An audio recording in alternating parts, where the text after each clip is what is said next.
Roma 10 ayat 13 sampai 14. Sebab barang siapa yang berseru kepada nama Tuhan akan diselamatkan. Tetapi bagaimana mereka dapat berseru kepadanya jika mereka tidak percaya kepada Dia? Bagaimana mereka dapat percaya kepada Dia jika mereka tidak mendengar tentang Dia? Bagaimana mereka mendengar tentang Dia jika tidak ada yang memberitakannya? Tema bagi kita saat ini adalah beritakanlah Injil. Salam. Saudara-saudara sekalian, orang hanya bisa diselamatkan jika mereka mendengar Injil dan mengerti lalu meresponnya, dan mereka percaya kepada Yesus sebagai Tuhan dan Juru Selamatnya, lalu mereka bisa diselamatkan. Karena itu, memberitakan Injil itu sangat penting, karena inilah satu-satunya sarana yang dapat kita gunakan agar orang-orang mengenal Kristus dan percaya kepadanya, sehingga mereka dapat diselamatkan. Dan pemberitaan Injil ini merupakan amanat agung daripada Tuhan kita yang harus kita lakukan. Kita bisa membaca amanat agung itu di dalam Matius 28 ayatnya yang ke-19 dan juga dalam Kisah Para Rasul 1 ayatnya yang ke-8. Mengapa pemberitaan Injil itu sangat penting dan harus kita lakukan? Poin yang pertama yang akan kita pelajari saat ini adalah tanpa mendengar Injil, orang tidak bisa diselamatkan.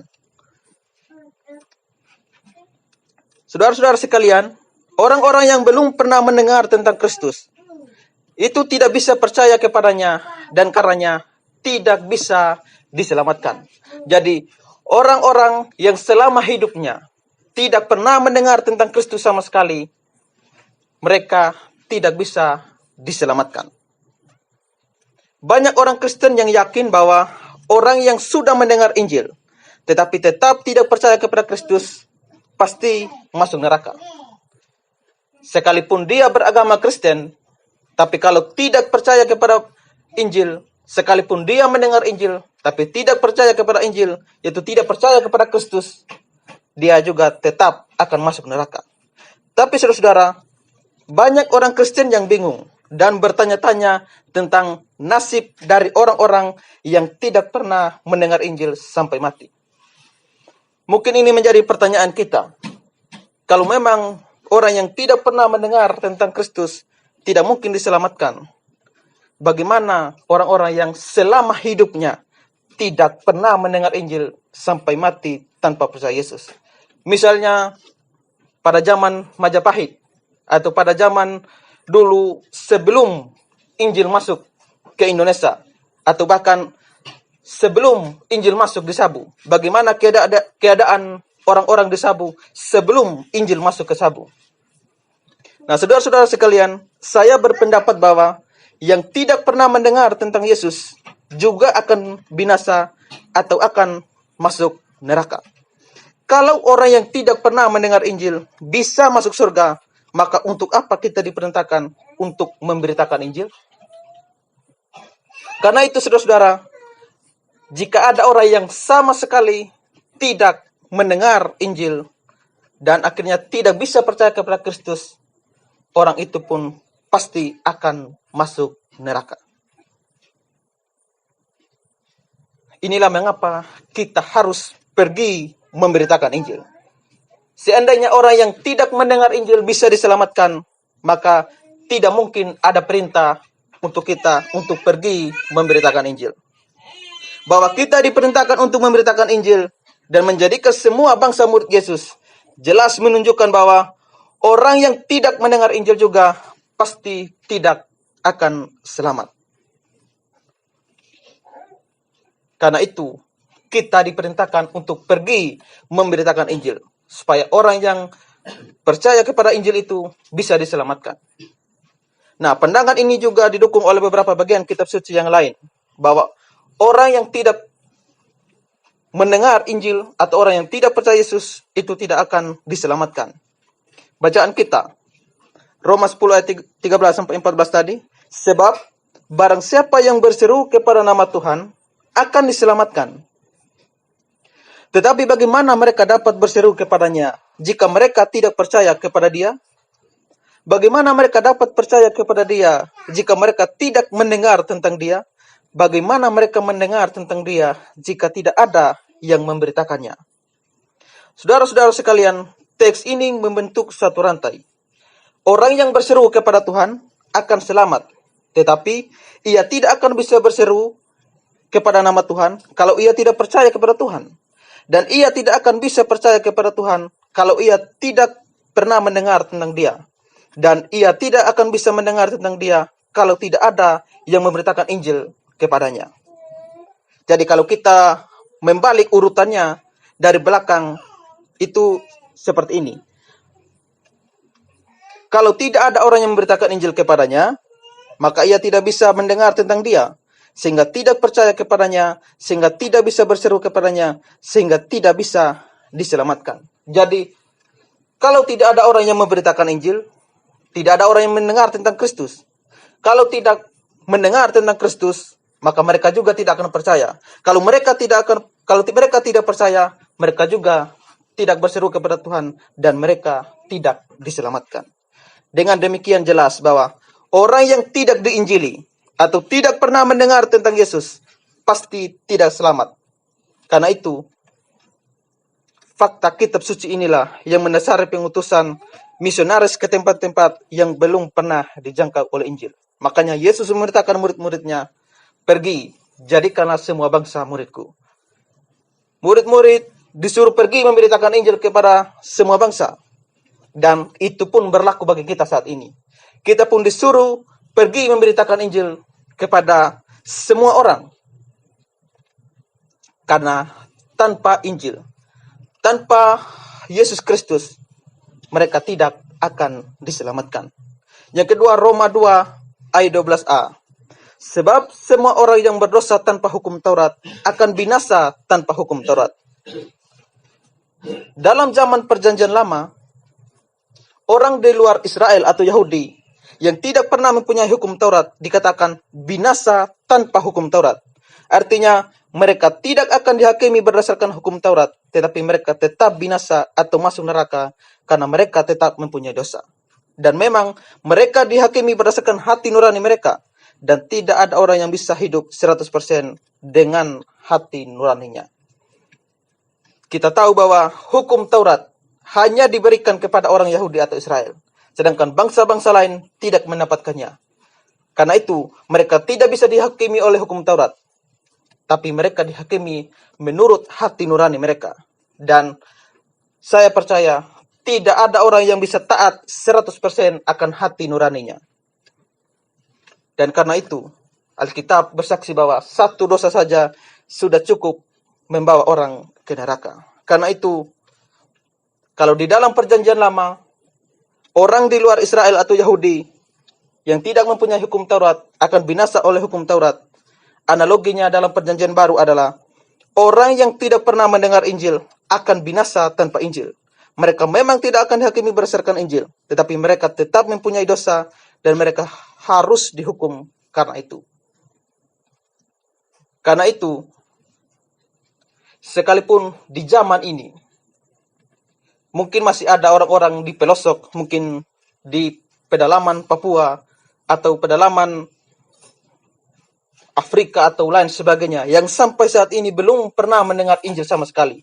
Mereka pun akan tetap binasa jika mereka tidak mendengar Injil dan tidak percaya kepada Kristus, dan artinya mereka juga akan binasa. Mereka tidak dihakimi oleh Injil, tapi mereka akan dihakimi menurut hati nurani mereka. Dan Alkitab bersaksi bahwa hati nurani pun sudah terkontaminasi oleh dosa. Karena itu, hati nurani mereka tidak mungkin mereka dapat mentaati 100% hati nurani mereka. Karena itu lagi-lagi di sini menunjukkan bahwa baik orang zaman PL maupun zaman PB yang sama sekali tidak mendengar Injil akan masuk ke dalam neraka, karena mereka juga adalah orang berdosa. Dan Allah yang adil pasti menghukum orang berdosa. Satu dosa sudah cukup membawa mereka ke neraka. Yang ketiga adalah dari Yeskiel 3 ayat 18. Kalau aku berfirman kepada orang jahat, engkau pasti dihukum mati. Dan engkau tidak memperingatkan dia, atau tidak berkata apa-apa untuk memperingatkan orang itu dari hidupnya yang jahat, supaya ia tetap hidup. Orang jahat itu akan mati dalam kesalahannya, tetapi aku akan menuntut pertanggungjawab atas nyawanya daripadamu. Perhatikan ayat ini yang mengatakan bahwa orang jahat yang tidak diperingati atau diinjili itu akan mati dalam kesalahannya.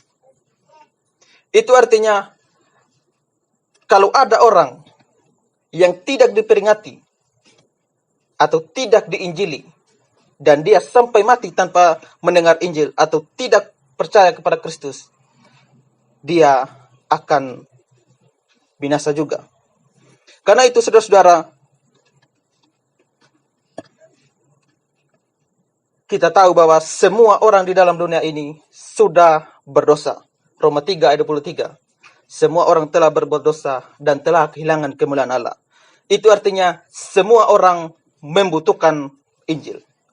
Kalau kita tidak pergi memberitakan Injil kepada mereka, tidak menegur dosa mereka, bahwa mereka adalah orang berdosa yang akan dihukum oleh Allah, dan satu-satunya jalan keluar atau solusi dari dosa mereka hanya Yesus Kristus. Dan kalau mereka sampai tidak percaya kepada Kristus, mereka tidak akan diselamatkan. Karena itu, jika ada orang, itu mungkin orang tua kita, teman kita, keluarga kita, suami kita, istri kita, pasangan hidup kita, yang tidak mendengar Injil, atau kita tidak memperingati mereka akan dosa mereka. Jika mereka mati tanpa percaya Yesus, mereka juga akan binasa. Karena itu sangat penting bagi kita untuk memperingati orang akan setiap dosa mereka. Kita harus menegur dosa mereka. Kita harus memberitakan kepada mereka bahwa satu dosa saja sudah cukup membawa mereka ke neraka. Karena itu kita tidak bisa memberitakan Injil tanpa kita berbicara dosa. Karena kalau orang tidak sadar dia orang berdosa, dia tidak akan pernah membutuhkan Injil atau juru selamat.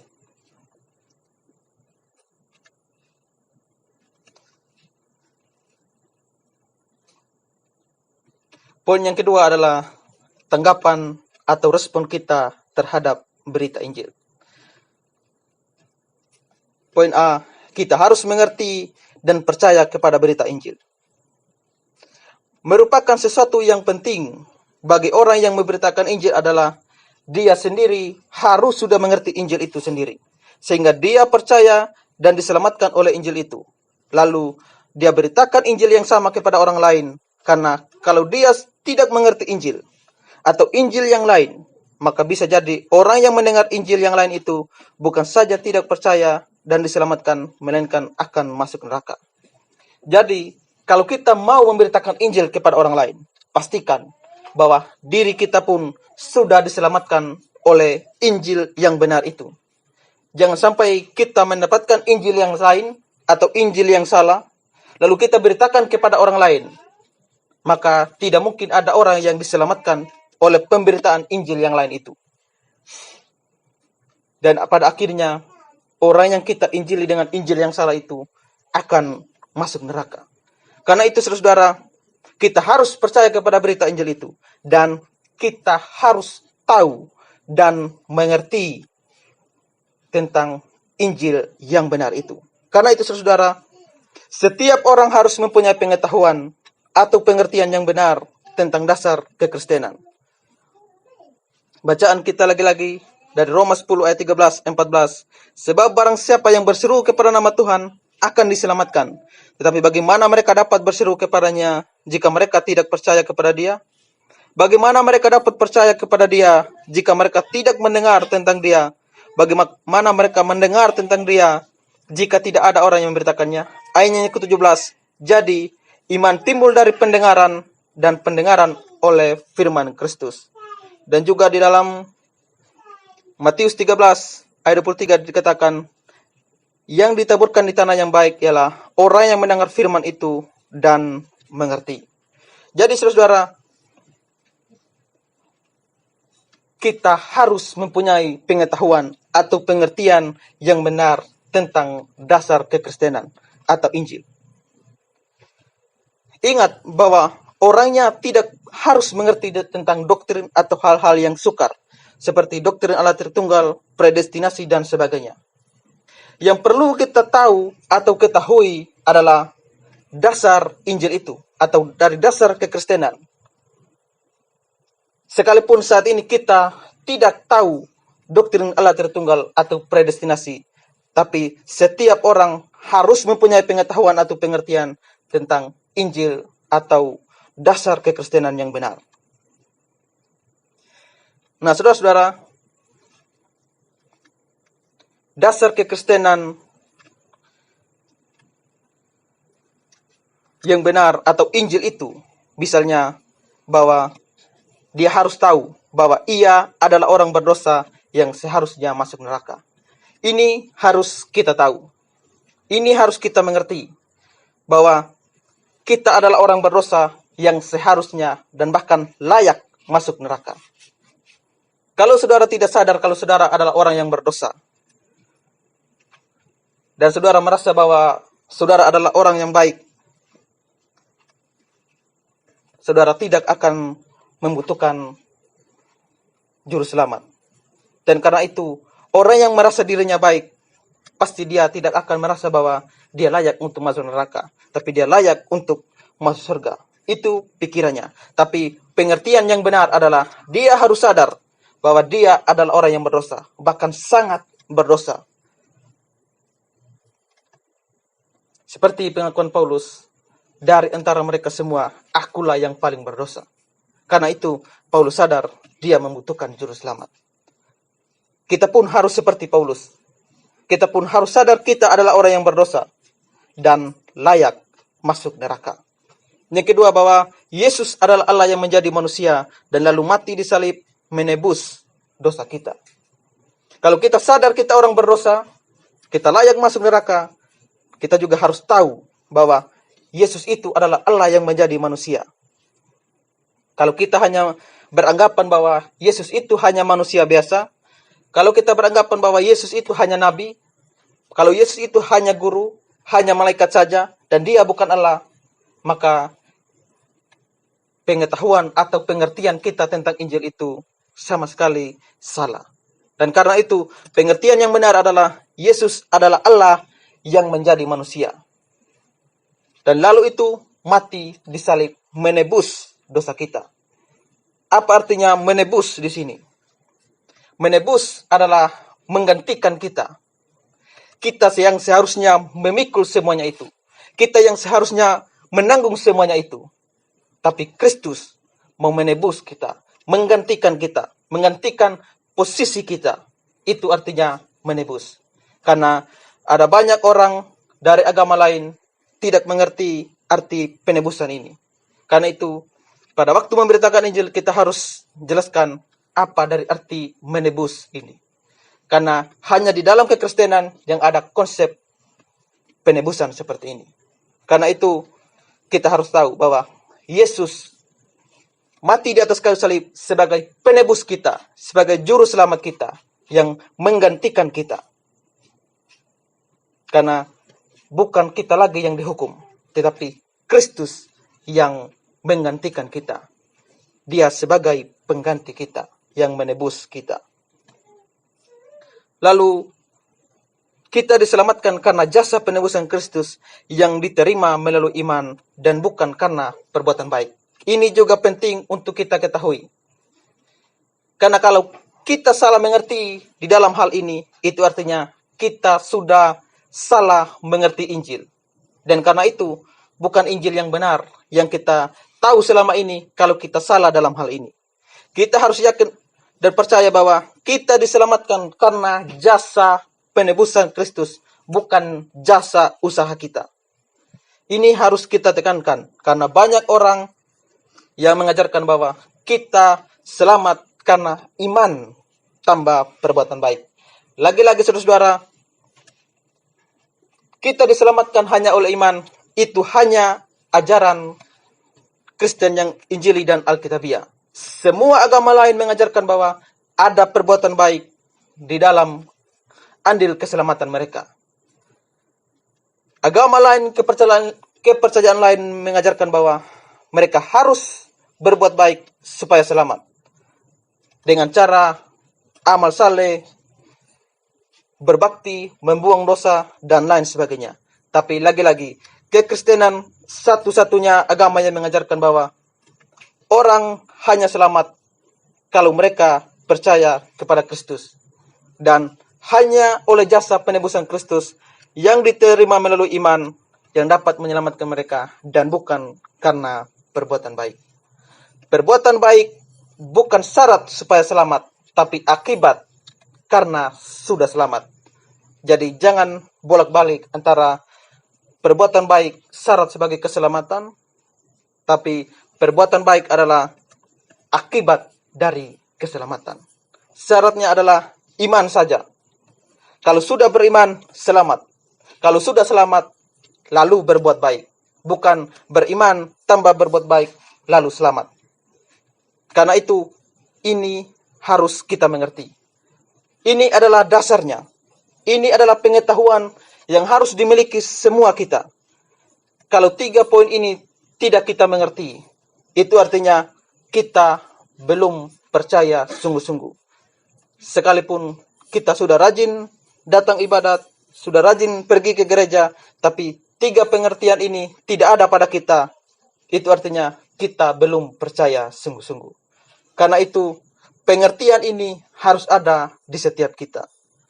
Karena itu, kita harus berdoa pada waktu mendengar firman, supaya kita selalu fokus dari awal sampai akhir. Karena pemberitaan yang penting seperti ini, kalau sampai dilewatkan satu bagian saja, dan pada akhirnya membubarkan semua pengertian kita, ini menjadikan kita akhirnya tidak mengerti Injil, lalu tidak percaya, dan kalau keburu mati akan tiba di neraka.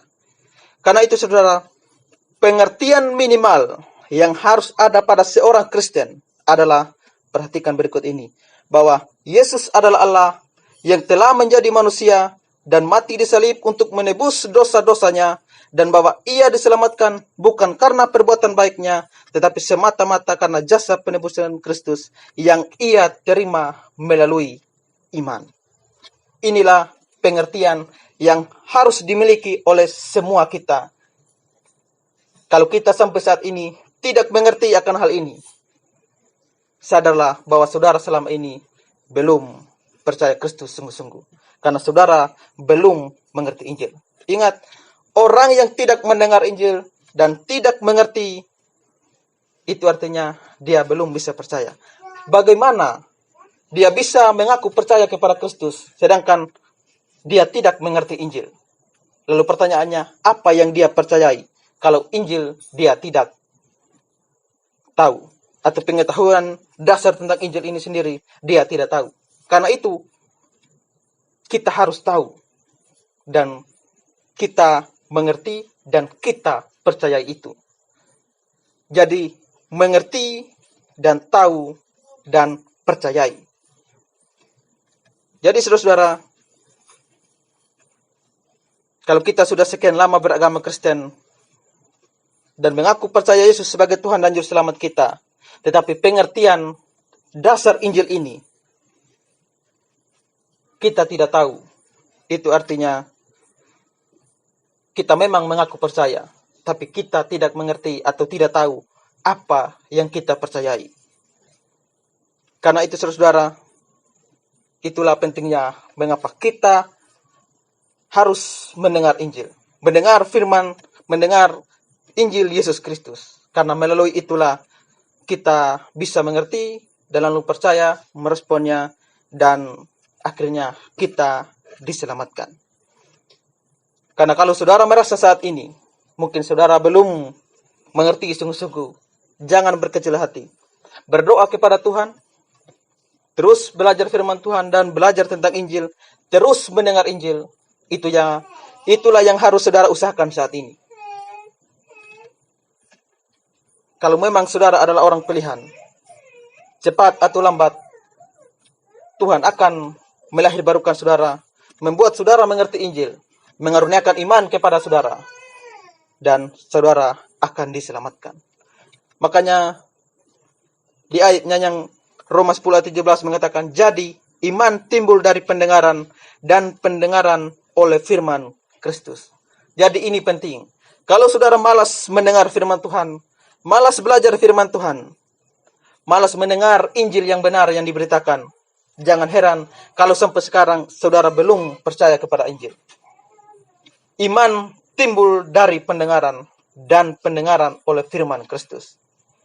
Kalau sama sekali saudara mungkin sudah mendengar khotbah, ribuan khotbah, ratusan khotbah, tapi kalau tidak ada Injil yang diberitakan, percayalah, saudara tidak akan pernah akan mengerti Injil, dan saudara tidak akan mendapatkan pengertian yang benar, dan akhirnya saudara tidak akan diselamatkan karena ketidaktahuan saudara. Karena itu saudara, penting untuk kita mendengar Injil. Saya untuk pertama kali sangat bingung dengan apa yang Amajib beritakan. Kita disuruh percaya kepada Kristus, kita disuruh beritakan Injil. Dan sekian lama saya mengikuti, saya begitu bingung. Apa itu Injil? Mengapa kita harus percaya kepada Kristus? Saya benar-benar tidak mengerti. Tapi setelah lama mengikuti persekutuan di tempat ini, lalu akhirnya Tuhan membukakan dan memberikan pencerahan bahwa Injil itu adalah kita harus sadar kita orang berdosa yang layak masuk neraka, dan percaya bahwa Yesus adalah Allah yang menjadi manusia yang sudah mati menebus segala dosa saya di atas kayu salib, dan saya diselamatkan hanya melalui iman kepada Kristus dan bukan karena perbuatan atau jasa saya. Itulah pentingnya untuk kita selalu hadir di dalam setiap persekutuan kita, hadir di dalam setiap pemberitaan Injil. Karena bisa saja melalui itu Tuhan membukakan pikiran kita dan kita bisa merespon Injil dan lalu percaya. Seandainya saya tidak pernah mendengar Injil sama sekali dan keburu mati tanpa mendengar Injil, saya yakin saya akan tiba di neraka. Tapi bersyukurlah bahwa saya bisa mendengar Injil. Karena itu saudara-saudara, penting bagi kita untuk mendengar firman Tuhan. Jangan bosan-bosan mendengar firman Tuhan. Jangan bosan mendengar Injil. Karena hanya melalui Injil kita dapat mengerti, kita punya pengetahuan yang benar, dan kita dapat diselamatkan.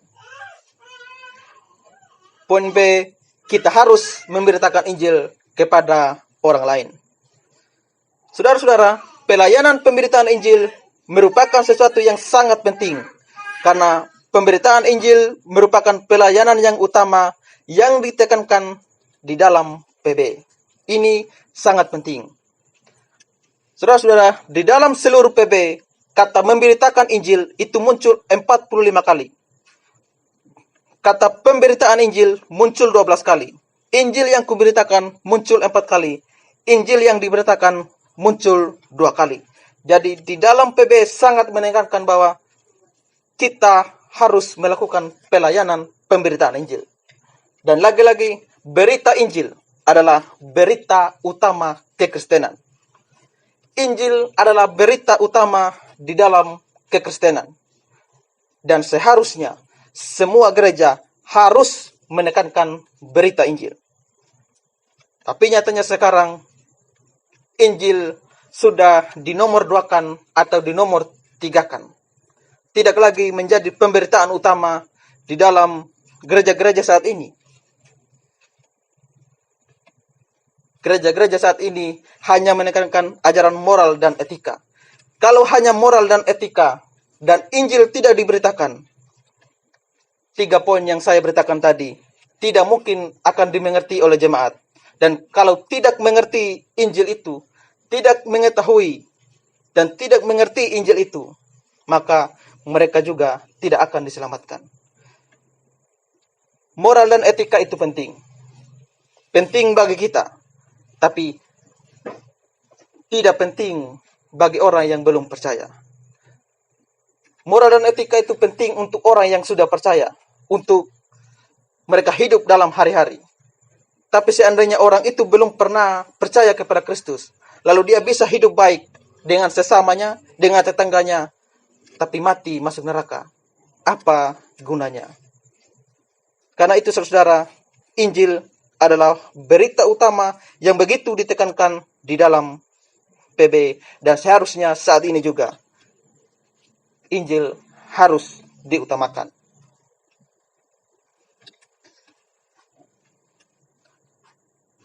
Karena itu saudara, kita semua yang sudah mengerti Injil dan sudah percaya kepada Yesus Kristus sebagai Tuhan dan Juru Selamat kita, tugas kita yang paling utama adalah pemberitaan Injil. Karena ini adalah perintah atau amanat agung Tuhan kita. Di dalam Matius 28 ayat 19 dan Kisah 1 ayat 8 tadi. Jadi, kalau orang tidak memberitakan Injil, ia berdosa karena ia tidak melakukan apa yang diperintahkan. Kita disuruh beritakan Injil, itu perintah. Kalau kita tidak melakukan perintah itu, kita berdosa. Dan kalau kita mau memberitakan Injil, ingat, kita harus memberitakan Injil yang benar. Jangan sampai kita memberitakan Injil yang salah, Injil yang lain. Dan karena itu, kita harus tahu, atau kita harus memberitakan Injil yang benar. Dan Injil yang benar itu mencakup hal-hal ini. Yang pertama, kita harus menyatakan dosa. Ini sangat penting.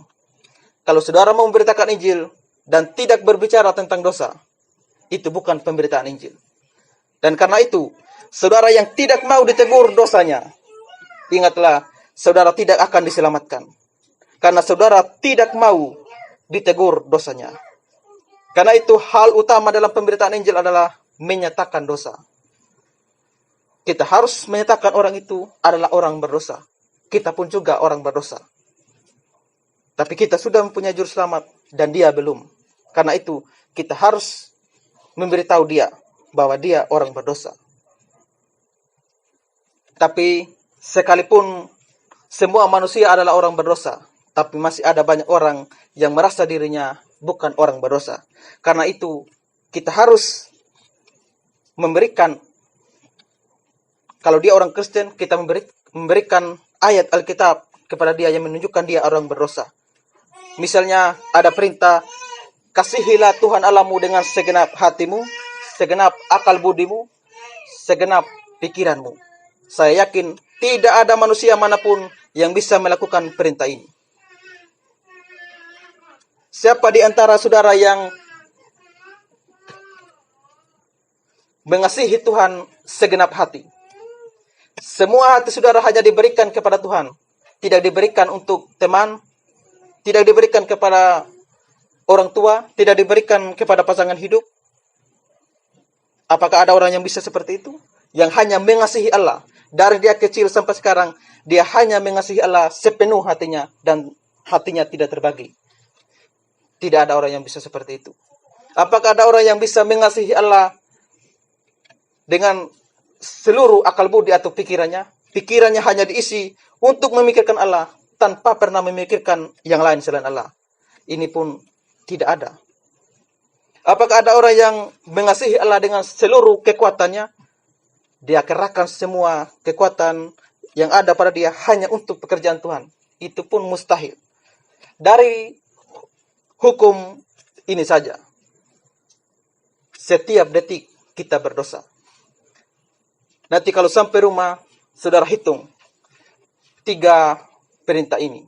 Dan saudara kalikan 1 detik sampai umur saudara saat ini, berapa banyak dosa yang saudara lakukan? 1 detik.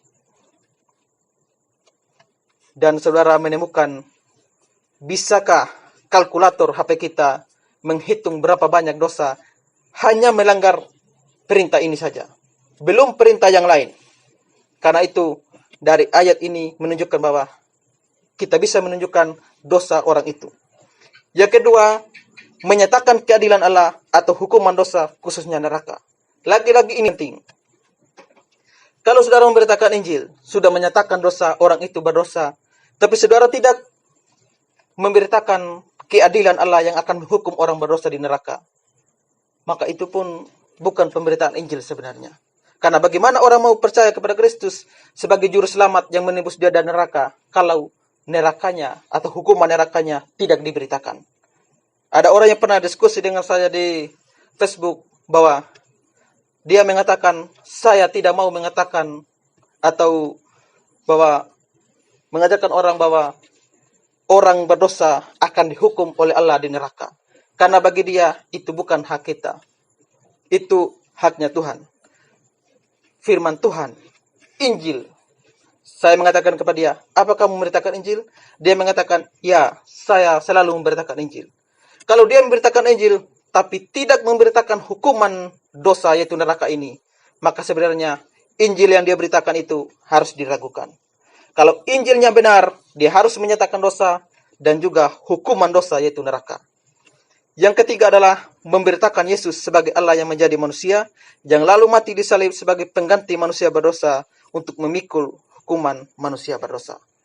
Kalau kita sudah menyatakan dosa, kita sudah menyatakan hukumannya adalah neraka, dan lalu itu kita memberikan dia solusi atau jalan keluar.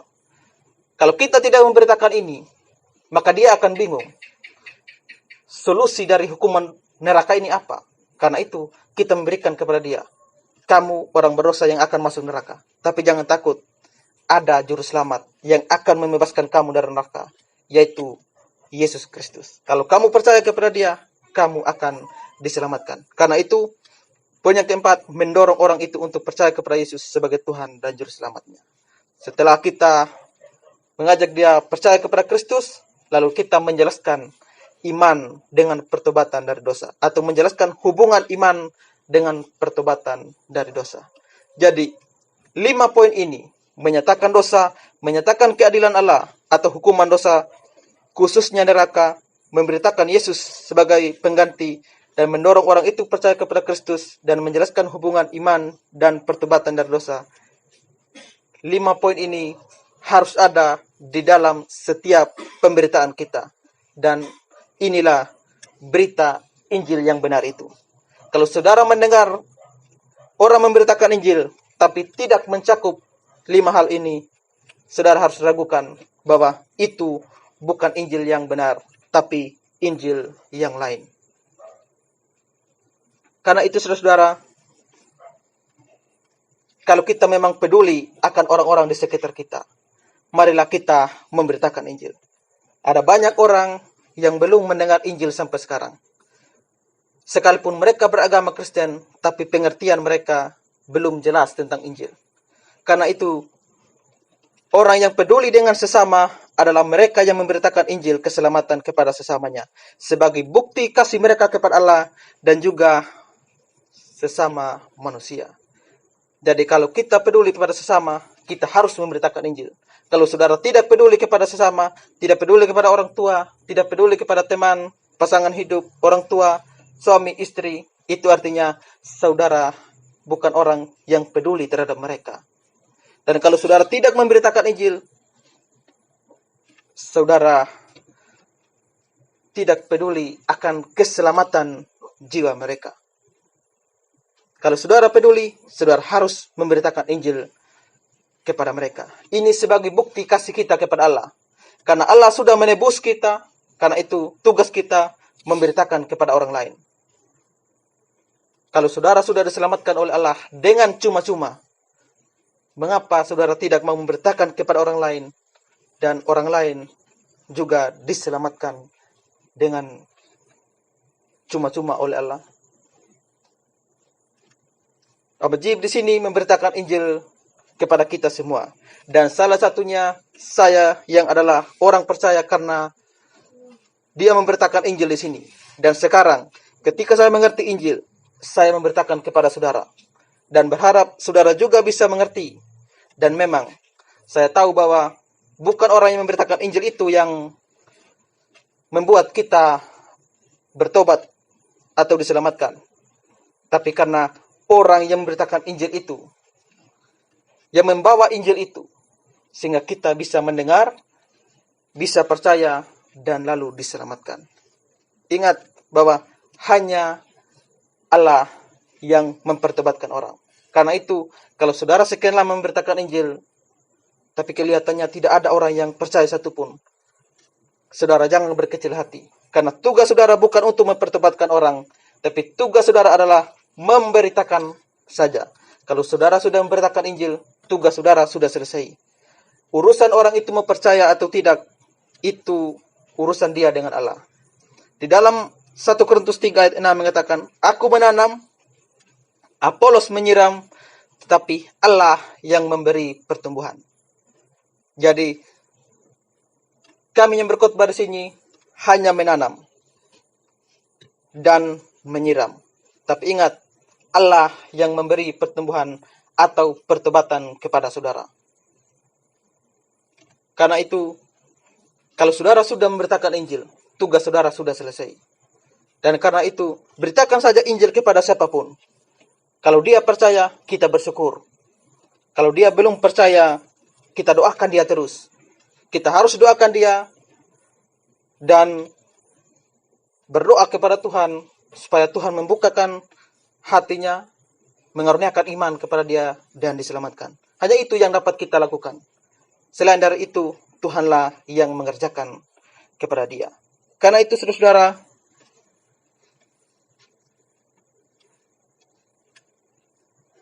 pada waktu kita memberitakan Injil, mungkin pada waktu kita memberitakan Injil, ada orang-orang yang tidak mau mendengar pemberitaan kita.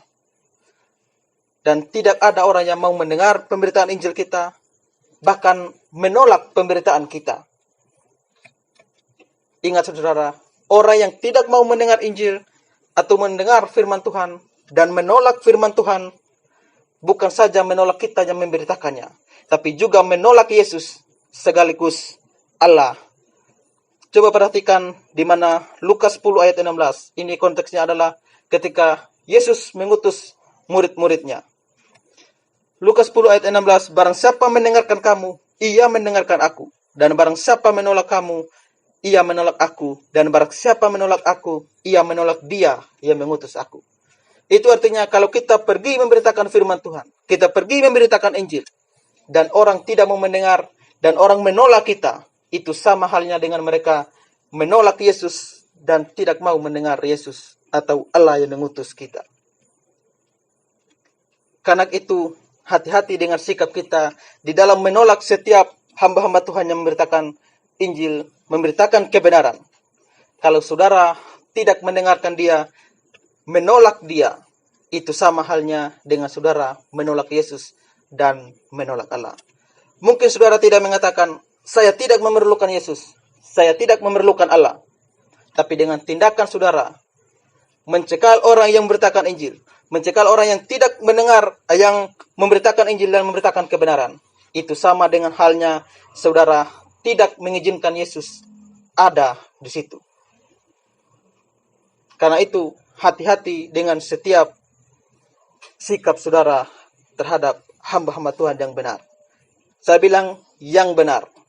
Kalau hamba-hamba Tuhannya tidak beres, kita tidak perlu mendengarkan mereka, bahkan kita harus menolak mereka. Kalau mereka adalah nabi palsu, penyesat, kita jangan mendengarkan Injil yang mereka sebarkan. Karena pastinya Injil yang lain, iman tambah perbuatan baik, atau yang membuka keselamatan di dalam agama-agama lain, ataupun tidak percaya Yesus sebagai satu-satunya jalan. Kalau di luar itu bukan Injil yang benar. Karena itu saudara, kita harus memberitakan Injil.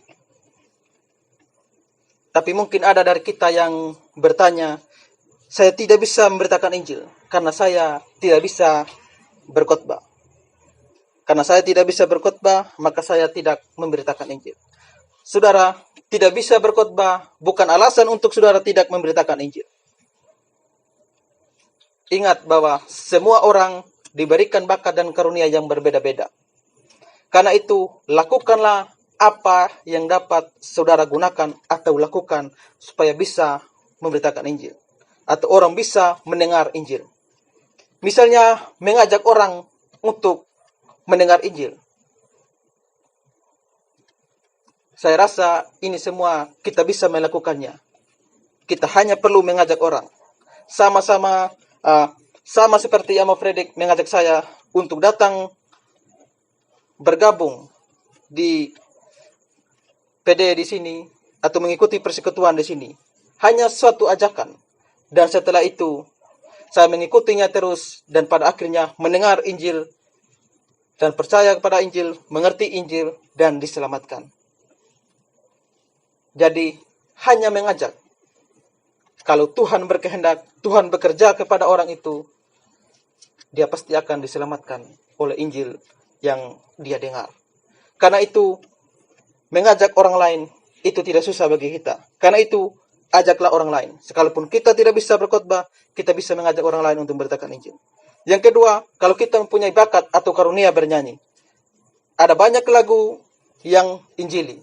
Kita bisa pergunakan itu sebagai berita Injil melalui lagu-lagu itu. Atau juga men-share tulisan atau men-share khotbah atau traktat yang memberitakan Injil melalui media sosial. Baik FB, WA, YouTube, SMS, telepon, dan sebagainya. Siapa dari kita yang main Facebook tidak bisa share tulisan-tulisan yang Injili atau share khotbah atau share traktat yang memberitakan Injil? Kalau kita share-share postingan-postingan yang tidak memuliakan Allah, kita bisa. Kenapa men-share berita Injil kepada orang lain tidak bisa? Saya mempunyai teman 1000 di Facebook atau sudah mencapai 2000. Kalau saudara lagi men-share-nya ke Facebook saudara yang berjumlah 3000, berarti ada banyak orang yang sudah mendengar atau membaca berita Injil. Lalu orang lain lagi men-share dari Facebook saudara. Ada lagi orang yang membaca dan men-share-nya. Ingat, Allah bisa menggunakan cara apapun untuk mempertobatkan orang. Mungkin dengan men-share itu saja, Allah bisa mempertobatkan orang yang membaca tulisan yang sekalipun sederhana itu. Karena itu, lakukan saja. Tugas kita hanya memberitakan, menyebarkan. Kalau itu sudah kita lakukan, itu sudah menjadi bagian kita dan itu sudah selesai. Kita hanya memberitakan saja. Tujuan orangnya, entah orangnya mau bertobat atau tidak, itu urusan dia dengan Tuhan. Karena itu, beritakan Injil melalui apapun yang dapat kita gunakan. Saya mengutip kata-kata Pak Budi Asali bagi kita. Berapa banyak atau berapa sering saudara memberitakan Injil? Apakah kita sering memberitakan Injil? Ataukah mengabaikan Injil dan tidak peduli terhadap orang lain? Atau mengabaikan orang lain? Yang penting saya masuk surga, yang lain masuk neraka, tidak apa-apa. Apakah kita seperti itu? Apakah saudara mendukung gereja-gereja atau pendeta-pendeta atau badan-badan atau organisasi-organisasi yang memberitakan Injil? Apakah kita mendukung gereja-gereja, pendeta-pendeta, dan organisasi-organisasi yang memberitakan Injil? Ataukah kita lebih mendukung gereja-gereja yang tidak memberitakan Injil atau pendeta-pendeta yang tidak memberitakan Injil dan mengabaikan mereka yang memberitakan Injil? Pikirkan ini saudara-saudara. Saudara bisa membantu atau mendukung gereja-gereja itu, pendeta-pendeta itu, bisa dengan doa, bisa dengan uang, bisa dengan ikut menyebarkan kegiatan mereka, artinya menyebarkan khotbah-khotbah atau tulisan-tulisan mereka, bisa juga dengan betul-betul bergabung dengan mereka dalam kegiatan mereka. Jadi bisa dengan doa. Kalau kita tidak mempunyai uang, kita bisa berdoa untuk mereka. Itu bisa kita lakukan. Kalau kita mempunyai uang, kita berikan uang itu untuk mendukung mereka. Karena itu saudara, di dalam memberikan persembahan, di dalam memberikan persepuluhan, jangan memberikannya kepada gereja yang tidak memberitakan Injil. Karena itu bukan gereja yang benar, itu bukan gereja yang memberitakan Injil. Itu artinya kita jangan mendukung gereja yang tidak peduli terhadap Injil. Tapi pergunakanlah uang-uang itu. Persembahkanlah kepada gereja-gereja atau organisasi-organisasi atau badan-badan yang memberitakan Injil. Kita harus mendukung pemberitaan Injil.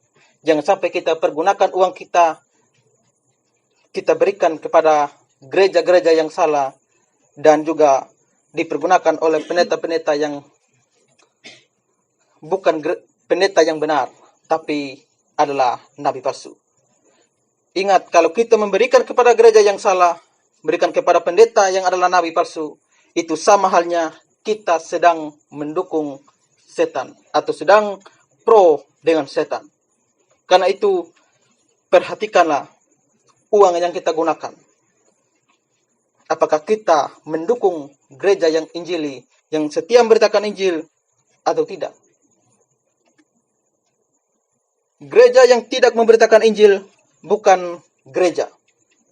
Dan di sini dikatakan gereja yang tidak memberitakan Injil bukan gereja. Jadi kita jangan beranggapan bahwa semua gereja itu adalah gereja yang benar. Gereja yang tidak memberitakan Injil sama sekali itu bukan gereja. Kalau itu bukan gereja, untuk apa kita mendukung mereka? Saya lanjutkan, pendeta yang sama sekali tidak memberitakan Injil adalah nabi palsu. Jadi kalau pendeta yang sekian lama, yang sudah tidak pernah sama sekali memberitakan Injil, dia adalah nabi palsu. Nabi palsu bukan hanya pendeta, bisa guru sekolah minggu, guru agama, majelis, penatua, diaken. Semua orang yang mengajar, semuanya nabi palsu kalau mereka sama sekali tidak ada pemberitaan Injil. Karena itu, semua orang yang tidak memberitakan Injil, pintar berkhotbah, pintar mengajar, tapi tidak ada Injil, itu adalah nabi palsu. Orang Kristen yang sama sekali tidak memberitakan Injil hanyalah orang Kristen KTP. Jadi jemaat pun yang sudah mengaku percaya kepada Kristus, tapi tidak ada kerinduan sama sekali memberitakan Injil, tidak berusaha memberitakan Injil, saudara adalah orang Kristen KTP. Pertanyaannya, sudahkah saudara memberitakan Injil? Kalau saudara belum pernah memberitakan Injil, tidak ada kerinduan memberitakan Injil, saudara adalah orang Kristen KTP. Karena itu, percayalah kepada Yesus. Saudara adalah orang berdosa, saudara akan dihukum di neraka. Tapi kalau saudara mau dibebaskan dari neraka, saudara harus percaya kepada Kristus sebagai Tuhan dan Juru Selamat saudara. Jadi saudara-saudara, kita harus memberitakan Injil. Kita harus memberitakan Injil kepada semua orang. Orang tua kita, istri kita, suami kita, anak-anak kita, teman-teman kita, pasangan hidup kita. Kepada siapapun, dimanapun, kapanpun, melalui cara apapun. Dan ingat saudara, jangan pernah takut dan jangan pernah mundur terhadap setiap kebencian, penolakan, penganiayaan, atau fitnahan yang kita alami karena pemberitaan Injil. Yang dilakukan oleh orang-orang yang menentang Injil, yang menentang kebenaran. Karena ingat, Yesus berjanji, Dia menyertai kita di dalam setiap pemberitaan kita. Matius 28 ayat 19-20. Karena itu, pergilah, jadikanlah semua bangsa muridku, dan baptislah mereka dalam nama Bapa, Anak, dan Roh Kudus, dan ajarlah mereka melakukan segala sesuatu yang telah kuperintahkan kepadamu. Dan ketahuilah, aku menyertai kamu senantiasa sampai kepada akhir zaman. Mari saudara, kita terus beritakan Injil. Ada penyertaan, ada janji penyertaan dari Tuhan kita Yesus Kristus bahwa Dia akan senantiasa menyertai kita. Karena itu, jangan takut terhadap apapun. Terus beritakan Injil, tekun beritakan Injil. Karena ketahuilah, aku menyertai kamu senantiasa sampai kepada akhir zaman. Saudara yang belum percaya, buka hati percaya. Bagi saudara yang sudah percaya, beritakanlah Injil yang saudara percaya itu kepada orang lain. Kiranya firman Tuhan memberkati kita semua. Amin.